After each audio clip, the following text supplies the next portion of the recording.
We are now in the portion of the Gospel of Matthew that falls in the last week of Jesus' life and ministry.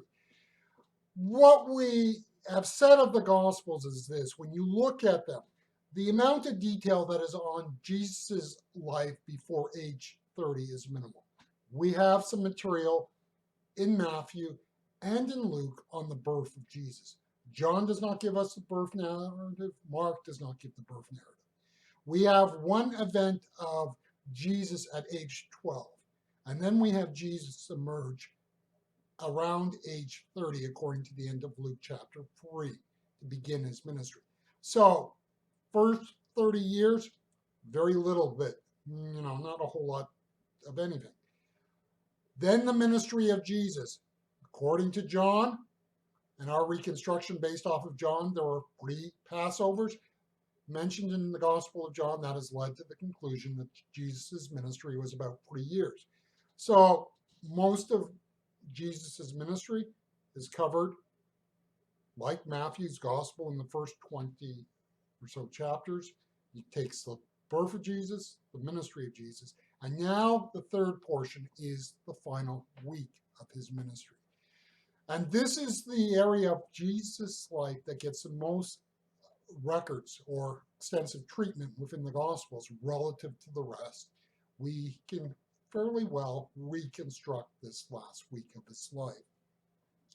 Matthew chapter 21 and verses 1 to 3. I will be reading from the original Living Translation. Matthew 21 and verses 4 and 5, excuse me. This was done to fulfill the ancient prophecy: tell Jerusalem her king is coming to her, riding humbly on a donkey's colt. In these verses, we have a quotation from the book of Zechariah. It is a book which we would say is obscure. It is not one of the major Old Testament books that we get a lot of attention focused on. It is at the back end of the Old Testament. It is a smaller book, and it's also a book that falls within the post-exilic period. Remember, in 587 BC, the Babylonians conquered Jerusalem, and what they did over a decade plus is remove, from 598 to 587, remove the leadership of Jerusalem and of that kingdom to Babylon. A generation plus later, 70 years later, there's a return from exile. And of course, not everybody returned from exile from Babylon. The era that follows is an era in which they are considerably poor, while they have periods of being somewhat independent, largely from this period to the time of Jesus. There's no real independence.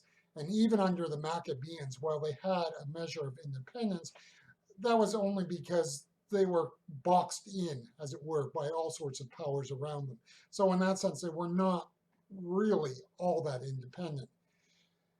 In this period of Zechariah, which is around the 5th, 4th century, we are in the Persian period, the period in which the Persian Empire dominates this part of the world. It is a period for which, in Israel's history, we lack documents.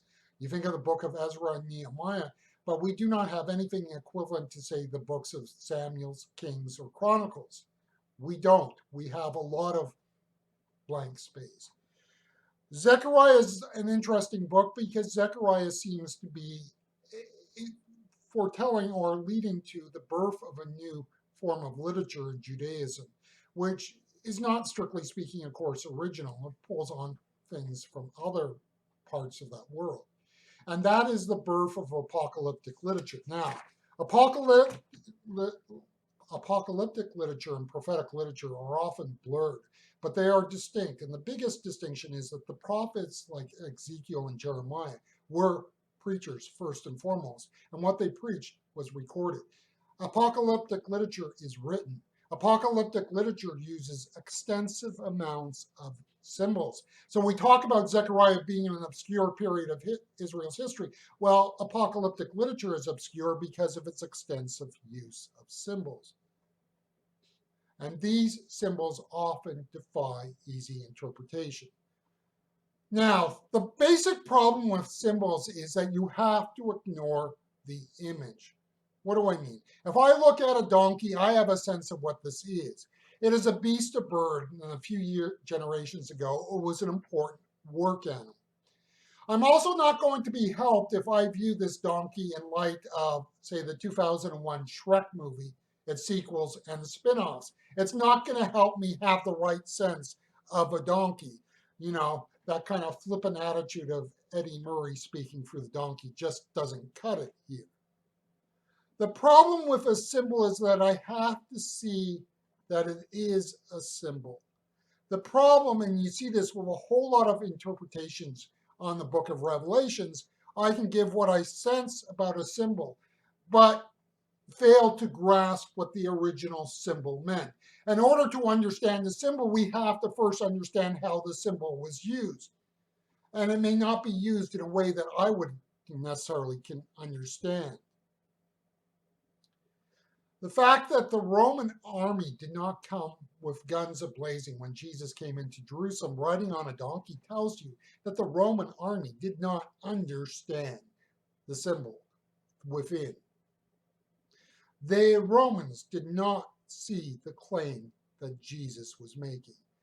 In the time of Zechariah, the donkey, as he used it, was a symbol of kingship. So in other words, don't read into this animal what we think, and whether it be from Shrek or as a farm animal. It was a symbol of kingship. Now, if you look at the British royal family, for example, their carriages are not pulled by donkeys, they're pulled by stately horses. We do not readily associate donkeys with royalty. On Jesus' entrance into Jerusalem, he was making a provocative statement. He was the king. The problem, of course, was that the world was not ready for Jesus to be king. He comes as he is, and the world ignores him. The issue was not whether he was king. The issue was whether he would be recognized as king. And the problem, of course, is that he was not king by standards of the world of his day. And people did not accept him because of that. And people still do not accept him because he's not king by the standards of our world. Jesus comes into our world no differently. He is as despised and rejected as he was then. Jesus, as it were, refused to play by the rules of his day. This is why Jesus had to die. He could not be accepted as king, for he was not about to challenge Roman jurisdiction. Now, I'm saying that from a Jewish perspective. They wanted a king who would come in and kick, well, some Roman butt, if you pardon my crudeness here. And Jesus was not about to do that. It was not about the fact that Jesus had come. It was about how Jesus came. Jesus came into the city and he was challenging the religious rulers' authority at the time, but he was doing it on his terms. Jesus came to offer a radical new way to rule the world and overcome it. The first Palm Sunday is a statement that the day and age of power politics is over. And in the case of the church, it is over in the life of the church. This is why the religious establishment pushed to crucify him.